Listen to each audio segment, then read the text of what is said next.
우리는 손쉬운 승리보다 역경을 이기고 얻어내는 승리를 기억합니다. 이겼다고 할 때 싸우고 견디고 힘써서 얻은 결과를 말하죠. 아무것도 하지 않고 그저 얻어내는 것은 승리라고 말할 수 없습니다. 이렇게 승리의 가치를 알고 있지만 우리는 때때로 편안한 승리를 기대합니다.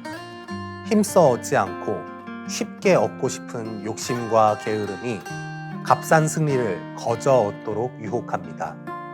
우리의 자격과 실력을 넘어 거저 주시는 값없는 은혜라는 복음을 우리는 오해하고 왜곡합니다. 그리스도로부터 구원받은 나는 아무것도 하지 않아도 돼 라고 생각하며 시험과 역경을 이겨내는 노력을 포기합니다. 주님은 값없이 우리를 얻지 않으셨습니다. 온 우주와도 맞바꿀 하나님의 목숨을 내어주시며 우리의 영혼을 얻으셨습니다. 주님의 자비하심으로 우리는 의인의 칭호를 얻었지만 우리의 습관은 여전히 죄인입니다. 그래서 우리는 여전히 남아있는 죄와 싸워야 합니다. 법적으로는 하나님의 자녀일지 모르나 우리 삶은 아직도 죄 가운데 있기 때문입니다. 그러므로 모든 그리스도인은 싸워야 합니다. 견뎌야 합니다. 힘써 하나님 자녀된 삶을 이뤄내야 합니다. 그 모든 과정을 가리켜 믿음이라고 하며 우리는 예수를 믿음으로 참된 승리를 쟁취하는 것입니다. 성경에서 승리를 상징하는 나무는 종려나무입니다. 성경에서 말하는 종려나무는 대추야자나무입니다. 실제 종려나무는 중국, 동남아시아를 원산지로 하는 상록성 관엽식물로 번역 과정에서 대추야자와 같은 야자나무과인 종려나무로 대체된 것으로 봅니다. 2008년 사이언스에 논문이 한 편 게재됩니다. 이스라엘의 고대 유적지 마사다에서 대략 2000년 전에 대추야자 씨앗 몇 개를 발굴하여 그것을 심었는데 그중 하나가 기적처럼 싹을 틔웠다는 내용입니다. 연구자들은 발아한 대추야자 나무에 구약 성서에서 가장 오래 살았다고 기록된 무두셀라라는 이름을 붙였습니다. 이후 6개의 씨앗이 추가로 싹을 틔워 아담, 요나 등의 이름을 붙이고 연구를 이어갑니다. 후속 논문은 고대의 대추야자가 현재의 대추야자보다 약 30%가량 컸다고 하며 현재 유대 광야에서 자라는 대추야자와 유전자 분석을 하여 지금의 크기로 작아진 이유도 설명합니다. 이러한 연구를 바탕으로 성서학자들은 성경의 종려나무가 대추야자를 말하는 것이라고 이해하게 됩니다. 당시 예수께서 사셨던 시대를 함께 보낸 대추야자는 2000년의 역사를 넘어 지금 우리의 시대까지 생존하여 말씀의 한 장면을 전달합니다. 지금부터는 대추야자 나무를 성경에 기록된 언어 그대로 종려나무라고 표현하겠습니다.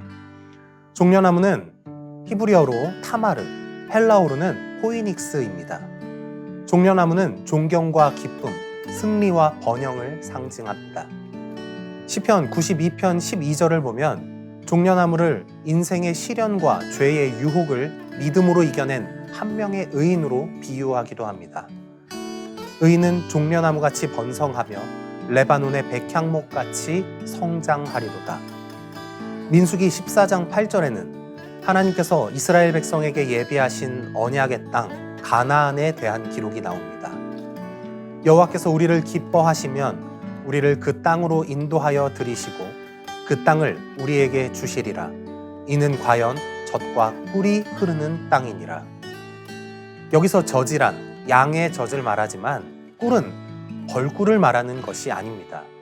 여기서 꿀은 종려나무의 열매 대추야자가 뜨거운 태양열에 녹아 마치 꿀같이 흘러내린 모습을 표현한 것입니다. 즉 양떼가 많고 꿀같이 맛 좋은 열매가 풍족하여 살기 좋은 땅이라는 의미입니다. 또 세례 요한이 광야에서 먹었다는 석청은 대추야자이거나 그 열매로 만든 꿀이라고 성서학자들은 추정합니다.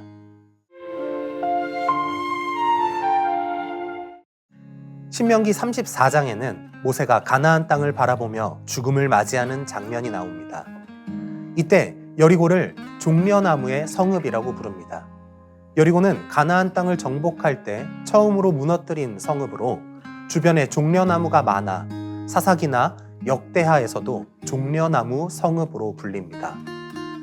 사막성 기후에서도 잘 자라는 데다가 크고 달콤한 열매도 많이 열려 광야 사람들은 종려나무를 생명나무로 불렀으니 얼마나 이 나무를 귀하게 여기는지 알 수 있습니다.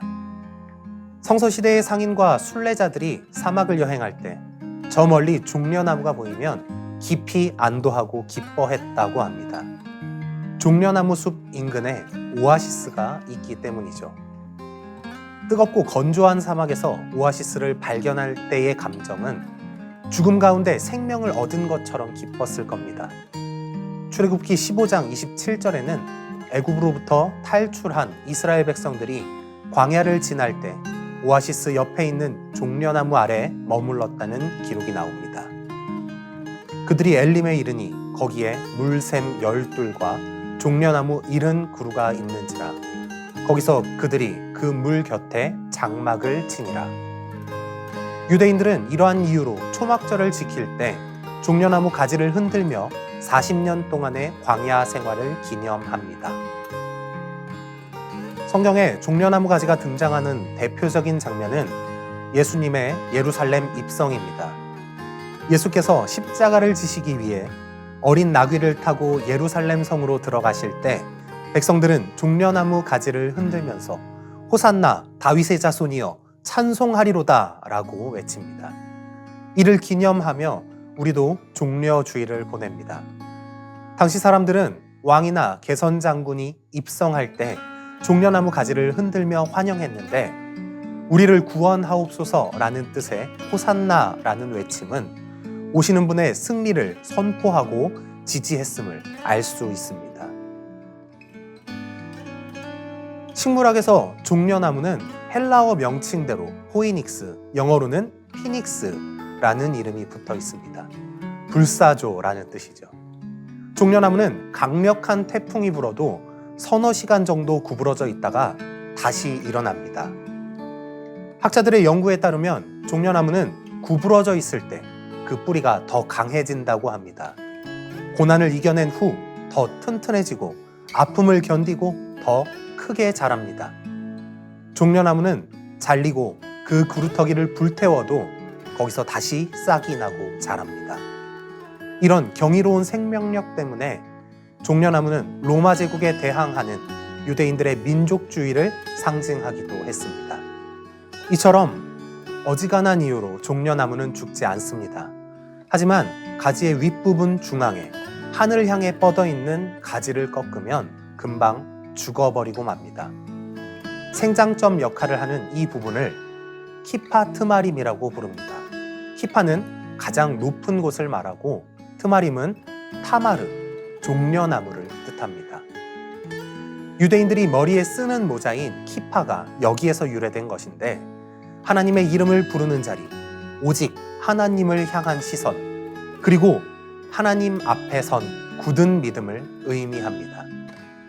이처럼 종려나무는 의인으로 부르심을 받은 우리와 닮아 있습니다.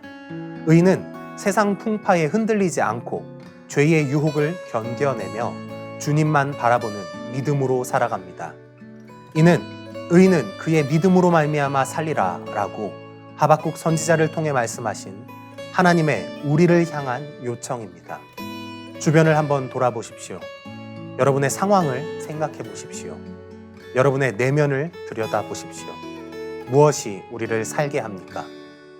그것은 오직 우리 구주 예수 그리스도와 우리를 사랑하시는 하나님을 향한 믿음입니다. 오직 믿음으로 살아 의인으로 부르심에 합당한 종려나무 같은 믿음의 삶을 살아가시길 주님의 이름으로 축복합니다.